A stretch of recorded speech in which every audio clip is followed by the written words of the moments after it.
పెద్ద షాపింగ్ ప్రపంచం సిఎంఆర్ మన కరీంనగర్ లో ప్రముఖ సినీ తారలచే ఆగస్టు 9న గొప్ప ప్రారంభం. నేను ఇంత ముందు చెప్పినట్లు కూడా వాతావరణం కూడా ఇక్కడ వెదర్ ఎప్పుడు ఎలా ఉంటుందో అర్థం అవ్వట్లేదండి. ఒక్కసారిగా వర్షం పడుతుంది, ఒక్కసారిగా మళ్ళీ అంటే క్లైమేట్ అంతా చేంజ్ అయిపోతుంది.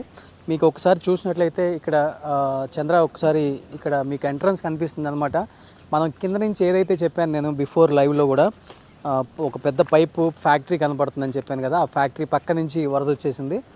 Tea factory visit Sentinel Rock Estate. So ఇది విజిట్ అనమాట. ఇదే టీ ఫ్యాక్టరీ.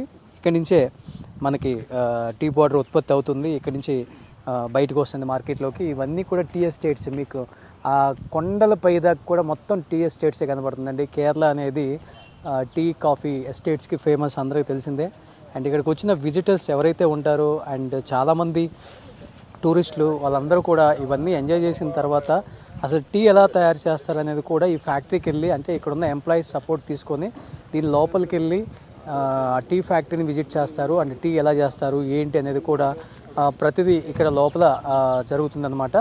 ఇది కూడా కంప్లీట్గా అక్కడ ఉన్న ఇల్లులు మొత్తం మునిగిపోయాయి. ఈ టీ ఫ్యాక్టరీలో పనిచేసే 400 మంది కనిపించకుండా పోయారనమాట. అంటే వాళ్ళందరికీ సపరేట్గా క్వార్టర్స్ ఇక్కడ ఉన్నాయన్నమాట. అది ఇంకొంచెం ఒక 1 కిలోమీటర్ ముందుకెళ్తే మీకు కనిపిస్తుంది. దీని బ్యాక్ సైడ్ క్వార్టర్స్ ఉన్నాయి. సో ఇది టీ ఫ్యాక్టరీ. ఒకసారి లోపలికి వెళ్ళే ప్రయత్నం అయితే చేద్దాం. ఎందుకంటే ఇవన్నీ కూడా బఫర్ జోన్స్ అనమాట. ప్రతి చోట కూడా బఫర్ జోన్ అని పెట్టేశారు ఇక్కడ.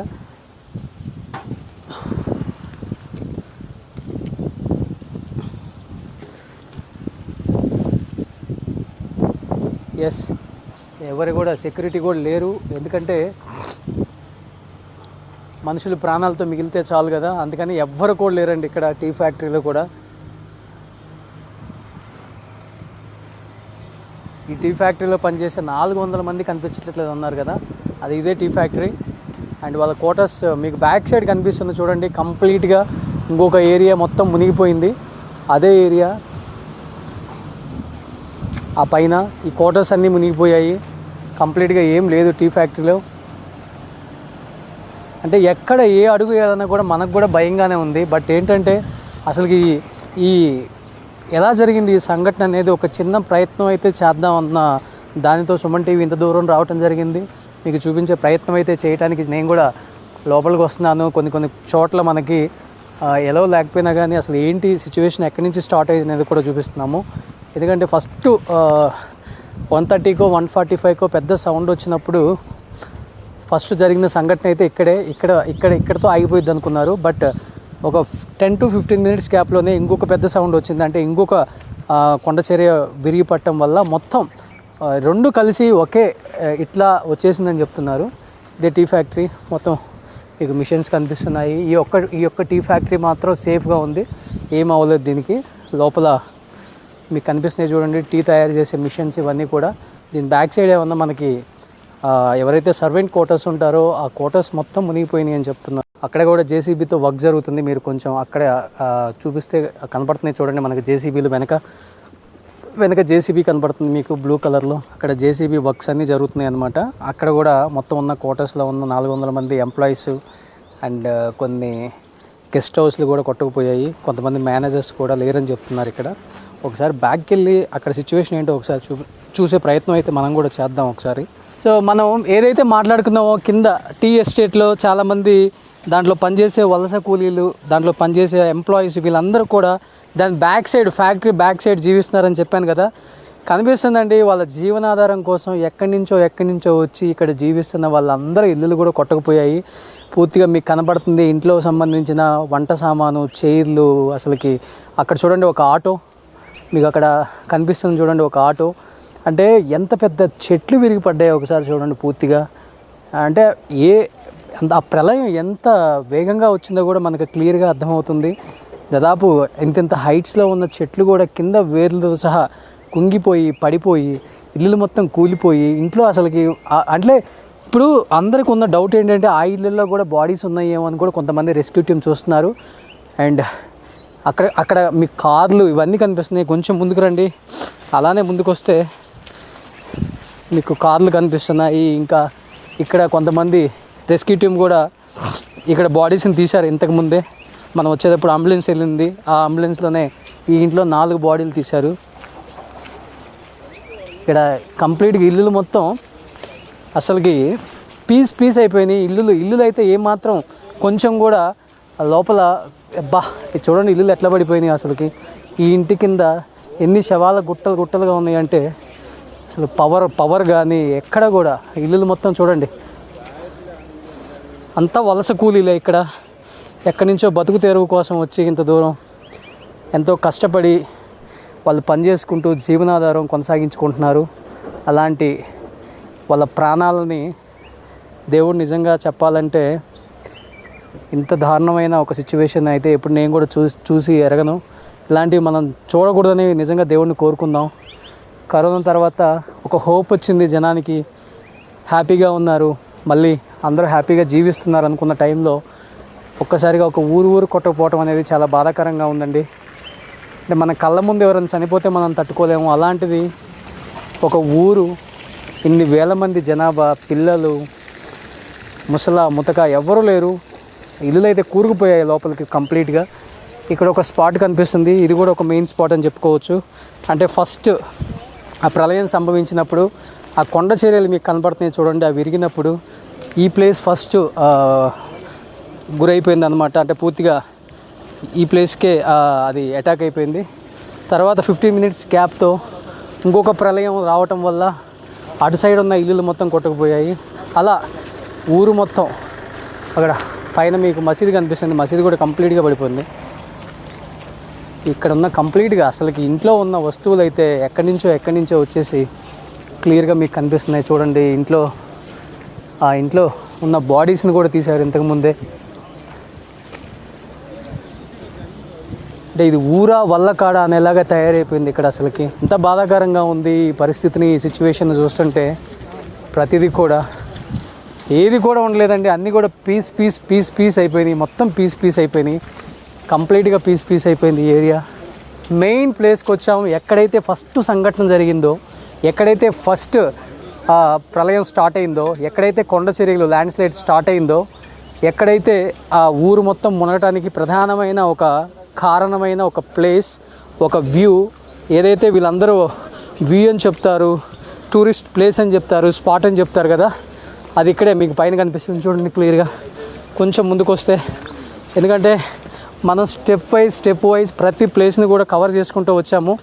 అలా కవర్ చేసుకుంటూ వచ్చేటప్పుడు మెయిన్ స్పాట్కి ఇప్పుడు వచ్చేసామన్నమాట. ఇక్కడికి కూడా రెస్క్యూ టీం కొన్ని వేల మంది వాళ్ళని కాపాడే ప్రయత్నం అయితే, ఇంకా బతుకున్నారని కాపాడే ప్రయత్నం అయితే కొంతమందిని చేయగలిగారు. ఎందుకంటే ఇటు సైడ్ ఉన్న అక్కడ మీకు మసీదు కనిపిస్తుంది, ఆ మసీదు కూడా మొత్తం కుంగిపోయింది కంప్లీట్గా.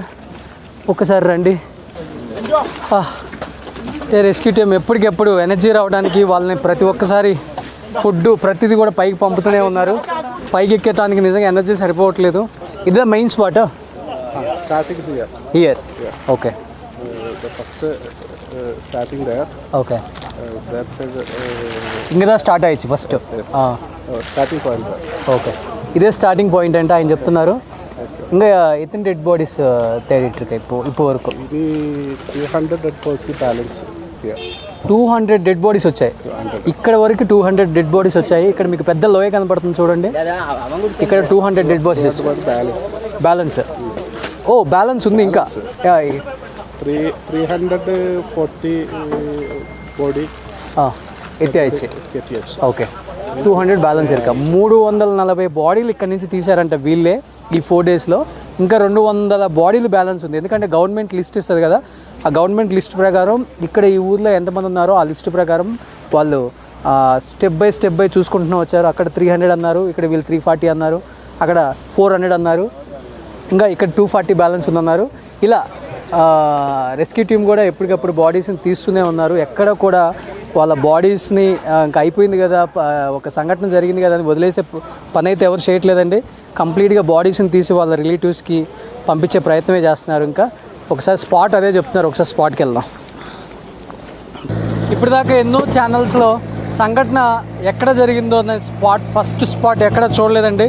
For the first time Suman TV ఎక్కడ స్పాట్ జరిగిందో ఆ ప్లేస్కి వచ్చామన్నమాట. ఇప్పటి వరకు అన్ని మీడియా ఛానల్స్, నేషనల్ మీడియా కావచ్చు, మిగతా ఛానల్స్ కావచ్చు, ఎక్కడైతే ఫస్ట్లో మనకి ఫస్ట్ స్పాట్, సెకండ్ స్పాట్ ఉంది చూసారా, అక్కడ 2 షాట్లు మాత్రమే కవర్ చేయడం జరిగింది. ఎందుకంటే అక్కడి నుంచి ఇక్కడ రావడానికి దాదాపు 4 కిలోమీటర్స్ వాక్ చేసుకుంటూ రావాలి. కానీ నేను అసలుకి స్పాట్ ఎక్కడ జరిగింది ఏంటో తెలుసుకోవడానికి ఈ 4 కిలోమీటర్స్ కష్టపడి పైకి రావడం జరుగుతుంది. అంటే అట్లీస్ట్ అంటే ఇది కవర్ చేయడానికి ఇంకోదానికో కాదు, అసలు స్పాట్ జరిగిన ప్లేస్ చూస్తే మనకు అర్థమవుతుంది. అంటే ఇంత దారుణం జరగడానికి ఆ స్పాట్లో ఎంత పెద్ద దారుణం జరిగిందో ఒకసారి చూస్తే అర్థమవుతుంది. చూడండి, మనకి ఒక రివర్స్ ఉంటాయి చూసారా, మనకి కృష్ణా రివర్, బ్రహ్మపుత్ర రివర్ ఏ రేంజ్లో ఉంటాయో ఆ రేంజ్లో ఇక్కడ చూడండి ఎంత పెద్దగా మొత్తం కొండ చర్యలు విరిగిపడి ఒక లోయలోగా తయారైంది. చూడండి ఒకసారి, అదిగో స్పాట్ కనిపిస్తుంది కదా మీకు. అసలు స్పాట్ ఇప్పుడు స్పాట్కి వచ్చేసాం. ఇదే స్పాట్ అక్కడి నుంచే ఫస్ట్ స్టార్ట్ అయింది. ఇక్కడ చూడండి, మీకు దాదాపు ఒక 1000 మీటర్ల పైగా ఇంకా 1000 పైగా ఉంటుంది. 1000 మీటర్ల పైగా మొత్తం భూమి ఎక్కడికెక్కడికి పగిలిపోయి మొత్తం బండరాళ్ళు మొత్తం కూడా కొండ చర్యలు మొత్తం కూడా ఈ ప్రాంతం గుండా ఇక్కడికి వచ్చేసరికి మళ్ళీ మీకు కనిపిస్తుంది చూడండి. ఇక్కడ మళ్ళీ ఆ కొండ చర్యలు అలానే ఉన్నాయి. అక్కడి నుంచే ఆ స్పీడ్కి తట్టుకోలేక మొత్తం భూమి కంపించిందని చెప్పుకోవచ్చు. ఆ భూమి కంపించడం వల్ల మొత్తం ఓవర్గా స్ప్రెడ్ అయిపోయి ఆ వరద అనేది ఓవర్గా రావటం వల్ల ఈ ఊరు కొట్టకపోయింది. ఇప్పుడు చూడండి ఒకసారి ఊరంతా వ్యూ కనబడుతుంది మీకు. ఒకసారి కంప్లీట్ వ్యూ ఒకసారి చూడొచ్చు ఇప్పుడు మీరు ఆ ఊరిని. మనం ఎక్కడైతే నిలబడ్డామో ఇక్కడ వరకు కూడా వాటర్ వచ్చింది. అంటే దాదాపు ఒక 1000 ఫీట్స్ పైనే ఉంటుంది కింద నుంచి పైకి. ఎందుకంటే నేను చెప్పేది ఇక్కడ విషయం కాదు, అక్కడ విషయం దాదాపు 1000 మీటర్ల పైగా ఉండొచ్చు పొడవు, కింద డెప్త్ ఉండొచ్చు. అందుకోసమే అంత దారుణం జరిగిందని చెప్పుకోవచ్చు.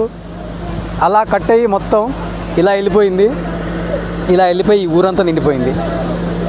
అందుకనే ఒక ఊరు కొట్టకపోవడం జరిగింది, ఇంతమంది చనిపోవడం జరిగింది. బతికిన దాఖలాలు లేవని చెప్తున్నారు. ఇక్కడే 340 బాడీలు తీశారు. ఇంకా 200 పెండింగ్ ఉన్నాయి. ఇక్కడే 340 బాడీస్ తీసాం మేము, రెస్క్యూ టీం కూడా చెప్తుందన్నమాట. అది జేసీబీలు కూడా చాలా కష్టపడుతున్నారు, బాడీస్ని తీసే ప్రయత్నం చేస్తున్నారు. చూడండి, ఇక్కడ మసీదు ఉంది. ఇక్కడ మసీదు కూడా మొత్తం పూర్తిగా కొండ చర్యలు తగలటం వల్ల పైపార్ట్ వరకు మిగిలింది. ఇల్లులు అయితే ఒకసారి ఇది స్పాట్ కాబట్టి మెయిన్ ఇక్కడే ఎక్కువ ప్రాణ నష్టం, ఆస్తి నష్టం రెండూ జరిగాయి ఇక్కడే. మనం చెప్పాం కదా మనం మాట్లాడుకున్నట్లుగానే బిఫోర్ లైవ్లో, ఇది ప్లేస్ ఫస్ట్ జరిగిన ప్లేస్. ఈ ప్లేస్ నుంచి స్టార్ట్ అయిందనమాట ఆ సంఘటన. ఇక్కడి నుంచే కొండ చర్యలు విరిగిపట్టడం అండ్ వాటర్ ఫ్లో కూడా వేగంగా రావటం వల్ల ఇక్కడ చాలా వరకు ఇల్లులన్నీ నామరూపాలు లేకుండా అయిపోయాయి. చూడండి ఇల్లులు ఒకసారి, అసలు ఇల్లులు ఎలా అయిపోయాయి చూడండి. ఇంట్లో ఏం మిగలలేదు పాపం. ఇల్లులు మొత్తం కంప్లీట్గా లోపలికి వెళ్దామంటే చాలా వరకు అందరికి భయం వేస్తుంది. స్లాబ్ ఎక్కడ ఊడిపడిపోతాయేమని. పిల్లర్స్ చూడండి ఒకసారి. ఇది ఊర్లో లేదండి పాపం. ఇది పిల్లర్స్ చూడండి కంప్లీట్గా అన్ని పిల్లర్స్ కూడా ఇది అసలు జస్ట్ టచ్ చేస్తే పడిపోయేలాగా ఉన్నాయి బిల్డింగ్స్ అన్నీ కూడా. ఇది షాప్ అనుకుంటా పాపం. షాప్ మొత్తం కూడా ఎట్లా అయిపోయిందో చూడండి. ఈ షాప్ అంతా కూడా దారుణంగా అయిపోయింది మొత్తం. షాప్ చూడండి ఎలా అయిపోయిందో మొత్తం పాపం. ఫ్యాన్సీ షాప్, ఇది ఎలక్ట్రికల్ షాప్ అనుకుంటా. అన్నీ కనబడుతున్నాయి మనకు అక్కడ. అండ్ ఇక్కడైతే మనుషులు ఉండే ఉంటారు కింద, ఎందుకంటే రెస్క్యూ టీము కింద నుంచే తీస్తుంది మనుషుల బాడీలని. ఇక్కడైతే మేబీ మనుషులు ఉండే ఉంటారు ఇక్కడ, ఎందుకంటే ఇక్కడ ఇల్లు ఉంది కాబట్టి ఇక్కడ ఇల్లు ఉండే ఉంటుంది. వాళ్ళ అంచనా మేరకు ఇల్లులు మట్టి పైన ఉందంటే కింద ఇల్లులు మనుషులు ఉన్నారని వాళ్ళు రెస్క్యూ టీం అంతా కూడా కష్టపడి తీస్తున్నారు బాడీస్ని. ఇంకా రాచంద్ర, ఇంకా ముందుకు వస్తే మీకు చాలా కనపడుతున్నాయి. ఇంకా ఒకసారి వస్తే ఇల్లు మొత్తం నామరూపాలు.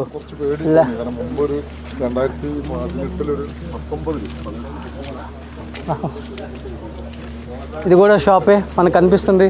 ఇక్కడ ఇల్లులు ఉన్నాయి, ఈ ఇల్లులన్నీ కూడా కొట్టకపోయినాయి. ఆ సైడ్ కనిపిస్తుంది, అక్కడ ఇల్లులు ఉన్నాయి, అవి కొట్టకపోయినాయి. ఉన్నారేమో, వాళ్ళతో మాట్లాడే ప్రయత్నం చేద్దాం. అక్కడైతే ఒక ఇల్లు మాత్రం మిగిలి ఉంది. అక్కడ ఒకసారి మాట్లాడే ప్రయత్నం చేద్దాం మనం కూడా. అసలుకి ఇంకో ఫ్రెండ్ சொந்தக்கார அருமையில்லையே. பட் இவங்க இந்த வீட்டில் இருக்கிறது எல்லாருமே நல்லா இருக்குங்க. அந்த கீழே இருக்கிற வீட்டில் எல்லாமே போயிட்டு இருக்கா. எத்தனை பேர் போயிட்டு இருக்கா? ஒரு 200 325 மார்னிங். వీళ్ళ పక్కన కనిపించే విలేజ్ అని అంట. 325 అక్కడి నుంచి అక్కడ ఉన్న ఇల్లులు వెళ్ళిపోయాయి.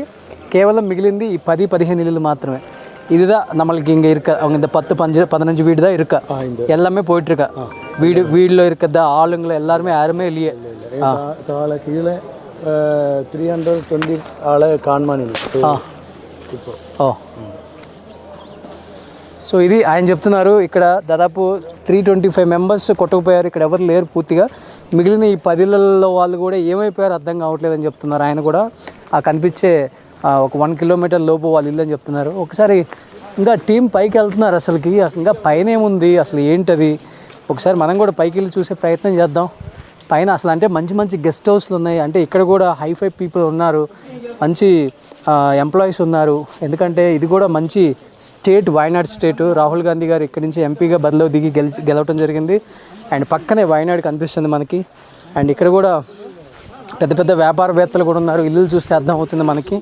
అసలు వీళ్ళు ఉన్నారా లేరా, వీళ్ళని అసలుకి రెస్క్యూ టీమ్ ఏమన్నా వీళ్ళని ఐడెంటిఫై చేసి ఏమైనా క్యాంపుకి పంపారు అనేది కూడా ఎవరికి తెలియని విషయం అనమాట.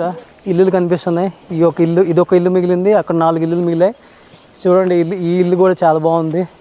ఇదైతే ఒక గెస్ట్ హౌస్ లాగా ఉంది.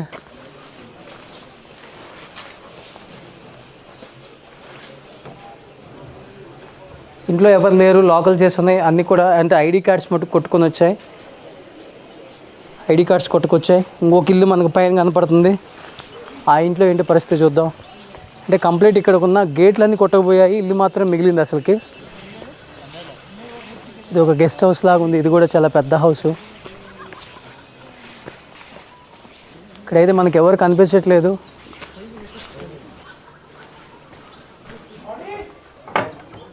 లేదు, ఇల్లుల్లో అయితే ఎవరు లేరు పూర్తిగా.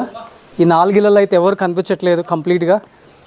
ఈ 4 ఇళ్ళల్లోని మేబీ వాళ్ళు సేఫ్ జోన్కి వెళ్ళిపోయారా, లేకపోతే వాళ్ళు కూడా ఎక్కడన్నా ఈ కింద, ఎందుకంటే బ్యాక్ సైడ్ ఇల్లులు కొంచెం డ్యామేజ్ అయిపోయి ఉన్నాయి. ఏమైనా అటు వాటర్లో కొట్టుకుపోయారని కూడా అర్థం కావట్లేదు మనకి. ఇంకా కొంచెం పైకి వెళ్దాం, అసలు పైన ఏముందో. నా స్పాట్ ఇరుక మేళ. Oh, that is the first place of village అనుకుంటున్నామండి. కొట్టకపోయింది కాదంట. స్టెప్ బై స్టెప్ అక్కడి నుంచి చాలా విలేజెస్ కొట్టుకుంటూనే వచ్చాయని చెప్తున్నారు. ఆ స్పాట్కి కూడా ఒకసారి వెళ్దాం మనం. ఇంకొక లాస్ట్ ఫైనల్ డెస్టినేషన్ ప్లేస్కి కూడా వచ్చాం మనం. దాదాపు 12 కిలోమీటర్లు నడుచుకుంటూ వచ్చి ఈ ప్లేస్కి వచ్చామండి మనం. మొత్తం 12 కిలోమీటర్స్ కూడా వాక్ చేసుకుంటూ రావాల్సిందే. వెహికల్స్ అలౌ చేయట్లేదు. ఓన్లీ రెస్క్యూ టీమ్కి సంబంధించిన ఫుడ్, వాటర్ బాటిల్స్, వెహికల్స్ మాత్రమే అలౌ చేస్తున్నారు. మీకు కనబడుతుంది కంప్లీట్గా. ఇవన్నీ కూడా ల్యాండ్ స్లైడ్, ఇవన్నీ కొండ చర్యలు విరిగిపడినాయి అనమాట. చూడండి, అంటే కొండ అసలుకి ఎంత దారుణమైన పరిస్థితులలో అండ్ కొండ చర్యలన్నీ పగిలిపోయి విరిగిపడ్డాయి అర్థమవుతుంది. అండ్ ఈ కొండల కింద అండ్ ఈ బురద మట్టి కింద కూడా చాలా ఇల్లులు ఉన్నాయి. ఇల్లులు కూరుకుపోయినాయి కూడా పూర్తిగా. అండ్ ఈ ప్లేసెస్ మొత్తం కూడా మీకు హార్డ్లీ ఈ ప్లేస్లో అయితే ఒక 4 ఇల్లులు కనిపిస్తున్నాయి. అక్కడ ఇంకొక 4 ఇల్లులు కనిపిస్తున్నాయి. బ్యాక్ సైడ్ ఒకసారి చూపిస్తే ఒకసారి చంద్ర, అక్కడ ఒక 4 ఇల్లులు కనిపిస్తున్నాయి కంప్లీట్గా. అక్కడ కారు చూడండి, కార్లన్నీ అయితే నుజ్జు అయిపోయినాయి. ఈ పక్కన ఇక్కడ మీకు ఆటో కనిపిస్తుంది చూడండి, ఇది నుజ్జు అయిపోయింది ఈ ప్లేస్లో. చంద్ర, ఇక్కడ చూపించు ఒకసారి, నీ రైట్లో ఒకసారి చూడు. ఇక్కడ మొత్తం అంటే వెహికల్స్ మొత్తం అయితే నుజ్జు అయిపోయినాయి. అండ్ కంప్లీట్గా ఇక్కడ చూస్తే ఇళ్ళల్లో ఉన్న కార్లన్నీ కొట్టుకొచ్చినాయి. అక్కడ చెట్టు కింద పడిపోయి ఆ కారు నుజ్జు అయిపోయింది ఇక్కడ. అండ్ ఈ కొండ చర్యలు మొత్తం పగిలిపోయి ఇది పరిస్థితి. దీని కింద ఒక ఊరే ఉందని చెప్తున్నారు. ఎక్కడ కాలు పెడదామన్నా కానీ భయం వేస్తుంది. ఎందుకంటే కొన్ని చోట్ల అయితే దాదాపు ఒక మనిషి ఎంత లోతుంటారో అంత లోతు లోపలికి కూరుకుపోతుంది అన్నమాట ఇక్కడ. అండ్ కొంచెం ముందుకెళ్తే మీకు ఇంకా స్పాట్ చూపించే ప్రయత్నం చేయొచ్చు. ఇంకా